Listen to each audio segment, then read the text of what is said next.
నమస్కారం అండి. బాబీ ముమ్మడి పిఠాపురం. ఈ రోజుని ప్రభుత్వానికి ఎప్పుడో డబ్బులు అవసరమైతే అప్పుడు రిజిస్ట్రేషన్ ఛార్జీలు పెంచేస్తున్నారండి. దీనివల్ల ప్రజలు చాలా ఇబ్బంది పడుతున్నారండి.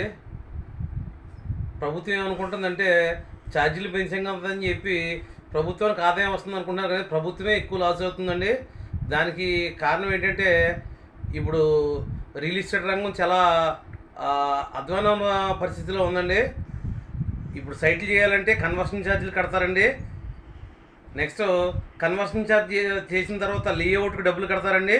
తర్వాత కన్స్ట్రక్షన్ మొదలుపెట్టిన తర్వాత ఇసుక వాడతారండి, ఇటుక వాడతారండి, ఐరన్ వాడతారండి. నెక్స్ట్ బిల్డింగ్ కంప్లీటెడ్కి ఎలక్ట్రికల్, ప్లంబింగ్ ఇవన్నీ కూడా కడతారండి. ఇవన్నీ కూడా కొంటారండి.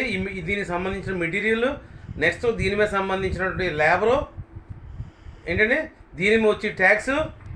ఇంతమంది ఉపాధి కోల్పోతున్నారు రియల్ ఎస్టేట్ రంగం పడిపోవడం వల్ల.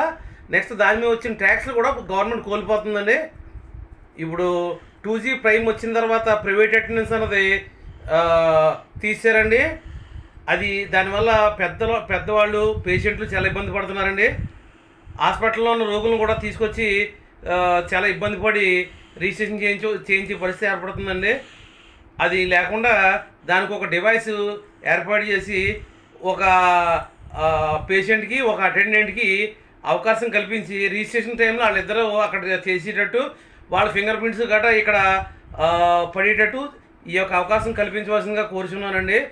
ఇంకో విషయం ఏంటంటే రాష్ట్రం అంతా కూడా ఒకే చలన పెట్టేటట్టుగా చూడాలండి. ఏ సబ్ రిజిస్టర్ ఆఫీస్ పరిధిలో ఆ సబ్ రిజిస్టర్ ఆఫీస్కి చలన వల్ల ముఖ్యంగా పేద మధ్యతరగతి ప్రజలు ఇబ్బంది పడుతున్నారండి. డిటిపి సెంటర్ వాళ్ళ యొక్క నిర్లక్ష్యం వల్ల ఒక్కొక్కటి తేడా జరగడం వల్ల చాలా ఇబ్బంది పడుతున్నారండి. ఇంకో విషయం ఏంటంటే రిజిస్టర్ ఆఫీస్కి వచ్చిన వాళ్ళకి సరైన ఫెసిలిటీస్ లేవండి. లక్షల్లో చలానా కడుతున్నా సరే నిలబడడానికి నీడ కానీ కూర్చోవడానికి లేదు కానీ ఏమీ ఉండట్లేదండి. దీన్ని ప్రభుత్వం వారు పట్టించుకొని కొంచెం అమలు చేస్తారని చెప్పి కోరుతున్నానండి. జై హింద్.